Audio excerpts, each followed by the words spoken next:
Well, hello there. You're watching the press preview, a first look at what is on the front pages. In the next half hour or so then, we will see what's making the headlines with Sonia Sodha, Chief Leader Writer at The Observer, and Anita Boateng, former Conservative Special Advisor. Great to see you both.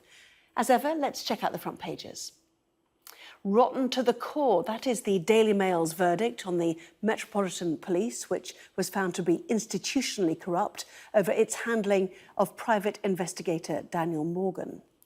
The Metro says all over 18s should be able to grab their jab by the end of this week. Daily Telegraph leads with the headline, "No green light to start vaccinating children."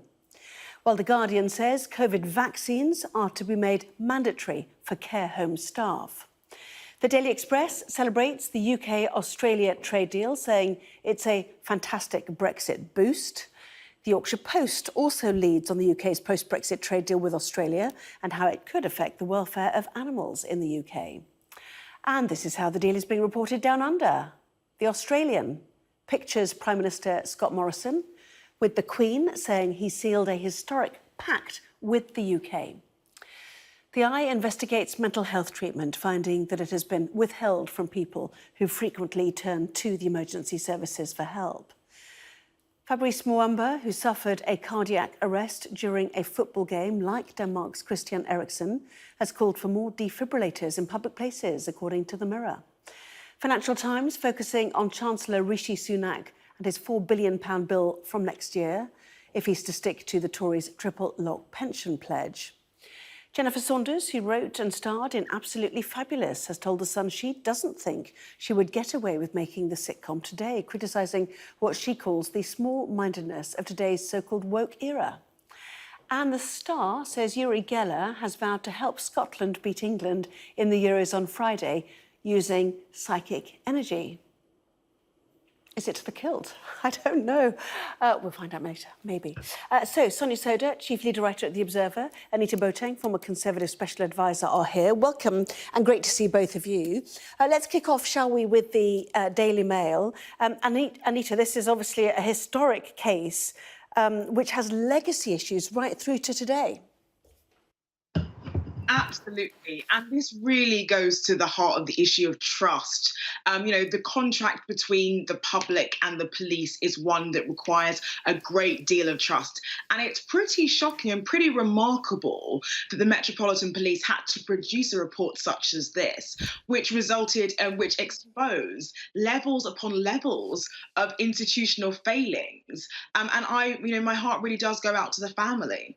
Absolutely, and our home editor brought it in, all three massive volumes of it. Took years and years, partly because the Daily Mail, as elsewhere, as we heard today, the Commissioner is accused of blocking evidence. What did you make of the findings today, Sonia? Well, I think it's so damning for the Met, and I think at first glance, people might look at this and think, it's a terrible murder that happened in 1987. That's really bad. And what it reveals about the Met is really bad. But what relevance does it have today? But of course, it has taken so long for this man's family to get to the truth. And it's only through their sort of persistent not going away, demanding an inquiry that this has happened. And what it does find is that, even into the present day, there have been multiple reviews into this death, which have found failings in the Met Police. But even today, and even in the last kind of 2-3 years during which this panel has been meeting, they find that Cressida Dick and the Met have not opened themselves up to scrutiny. And that's really, really problematic. It's very damning for the Met, because there's this case, of course, of an institutionalised corruption is a very, very strong way to describe what's been going on at the Met. But you put it with other reasons that people living in London have not to trust the police, so the Met Police. So the fact that stop and search rates are still so much higher for young black men than other members of the population, the policing of the Sarah Everard vigil and Cressida Dick's sort of defensiveness in the wake of that. And then, of course, you've got the whole spy cop scandal in which police officers, were sort of lying to women, having affairs with them, in some cases even having children with women, based on complete completely fake relationship as part of sort of political spying operations. So I think it's incredibly damning for the Met, and it is the latest thing to show that there are real institutional problems. And I think that's why it's quite a serious thing to call for the Met Commissioner to stand down, but it's not the first time that it's happened to Cressida Dick in the last 2 or 3 years. And I think it's reflective of the fact that there's just so much mounting evidence, actually, that there is a culture of institutionalised corruption and cover-up in the Met Police, and that's why people have been calling for her to go. But it has, hasn't it, Anita, just final thought on this, become a default thing to ask for the person as the top to go rather than read all the hundreds of pages of the report. Is it appropriate in this case, do you think, or do we need to look a bit more deeply? Well, I think you make the key point, which is that it's very easy to think that the problem will be solved if the person at the top changes. It feels to me as though there are some cultural issues. You know, Sonia's talked about some of them, that lie underneath a lot of these issues. And it seems as though the light of transparency is something that the Met Police seems to resist at important moments. And as Sonia has said, like, the police have gone through a very difficult year.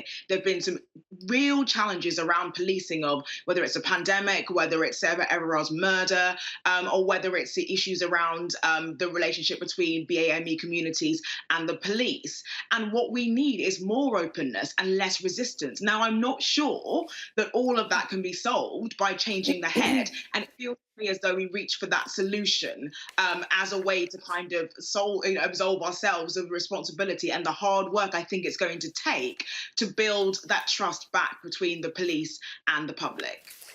We'll move on, if you don't mind. Raft of COVID stories, perhaps not surprisingly after yesterday's delay. Scotland today as well, going to level 0 to July the 19th, similar to England. First of all, to the Metro, this race with the vaccine, despite reports again that the Pfizer supply shortage forces jabs rollout to slow down, the age ranges are being rattled through quite quickly now, aren't they, Sonia? Yeah, so this is sort of the positive side, I suppose, of vaccines, which is that the government is shortly going to open up booking to all adults over 18, which is a really, really good thing. And so the Metro's got that positive spin. But I think we're just about to come on to a story from the Telegraph. And I think it's really interesting putting these two stories together, because obviously the fact that all adults are going to be able to get their book for their jabs soon, and the government thinks that all adults will have had their first jab by July the 19th is the positive spin that the government wants us to kind of know about. But there are real concerns about vaccine supply, and I think what the Telegraph story does is, first of all, it highlights concerns around the supply of the Pfizer vaccine, which of course is really important because if you're under 40, the recommendation is for you to get Pfizer or Moderna preferably. So that's a bit tricky. But it also makes clear that vaccination rates have actually slowed quite significantly. We're now behind some of the leading countries on the continent in terms of the rate at which we're vaccinating in terms of number of jabs per week. Now, we're still doing well, so this is not to be churlish about it, but the story makes the point that if we were vaccinating at the rate that we had been back in March, and let's face it, it's not because of a lack of people coming forward for these vaccinations, there's a lot of public enthusiasm for it. But if we were vaccinating at the same rate that we were in March, we would have actually finished. People would have got their first jabs probably a full month before July the 19th. So I do think it is important to, at the same time as we're all very relieved about the vaccination, I think there are serious questions for journalists to ask here about supply, about why rates of vaccination have slowed down just when it's so critical in terms of opening up. And that's probably got something to do with the delay. Yes, the Telegraph suggesting that just 1.2 million first doses were dispensed in the last week, compared to more than 3 million a week earlier in the programme, with the UK now lagging behind Germany, Italy and France. And certainly one metric, the World in Data, suggested we now have the highest COVID figures in Europe. So it's all gone wrong in that sense, hasn't it? Certainly with the Delta variant. Some suggesting that actually younger people should be offered the AstraZeneca vaccine, Anita, and make their own decision about how they feel about that risk-benefit, and that would certainly speed it up. The other story we saw there on the Daily Telegraph was this no green light to start vaccinating children. The Telegraph suggesting that experts on the Joint Committee on Vaccination and Immunisation are expected to make a recommendation against the vaccination of under 18s in the immediate future. The committee is understood to be preparing for an interim statement for release as soon as the end of the week, following a meeting today. This is a really interesting issue, isn't it? How far down under the age of 18 you go. What's your feeling, Anita? My sense is that it seems as though we do have to cover off some of these secondary school children because during the pandemic, we did see evidence that they were part of that chain of transmission that did mean that numbers remained relatively high community. So I definitely think it's something that it's one of those issues very much where we have to be data led. And so I'd be very interested to see how that debate continues. And we are learning things about the vaccine every minute of every day, thanks to the brilliant scientists that we have. But I guess my instinct is that it seems like secondary schools were one of the areas where we did see increased transmission. Just to pick up on Sonia's point about the issue of the number of people that are now able to come forward and get vaccinated. I think it's very clear to me, and from having seen what happened in Israel and other countries, that as you increase the volumes of vaccination as it goes through the country, it becomes a little harder in terms of you having to vaccinate and find new people. It's not simply the case that you have 100 vaccines and 2 million people that want to take them. And also that we are obviously dealing with having to get out second doses, and those have to be timed. And then, of course, we've got the third factor, which is that some people are requiring a little more support and encouragement to get them to take the vaccine. I'm absolutely delighted that the figures of vaccine hesitancy, so-called vaccine hesitancy, amongst BME community seems to be reaching the same as white people in the country. And I think that's a really good sign. I think that it seems to me that the vaccine rollout is progressing at pace, and we're possibly at a harder stage where we have to reach people that are not just sort of, there's not millions of people left to be vaccinated. No, Sonia, we don't, I'm so sorry, we don't have time. We could talk about that all night, or I know I could. We will talk about that more at 11. I know you're staying with us. Plenty more in the next part of this programme, though. Why is the NHS having to turn away mental health patients? Talking about that in just a moment.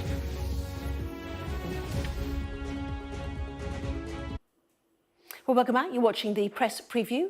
With me now are Sonia Sodha, Chief Leader Writer at The Observer, and Anita Boateng, former Conservative Special Advisor. Welcome back to both of you. To the Yorkshire Post we go now. Australia pact will erode UK animals' welfare. One issue of many to discuss after this first trade deal started from scratch. Sonia. That's right. And I think the reason why farmers are so worried is that Australia has lower regulatory standards for food, for things like dairy products, for lamb and beef than we do here in the UK.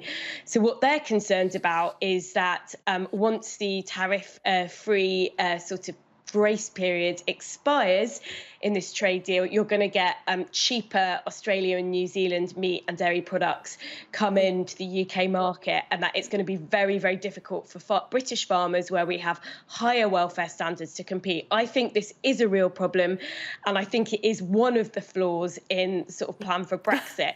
It makes I'm going to cut in because I don't mean to interrupt you. We just have 1 minute left. Anita, go for it.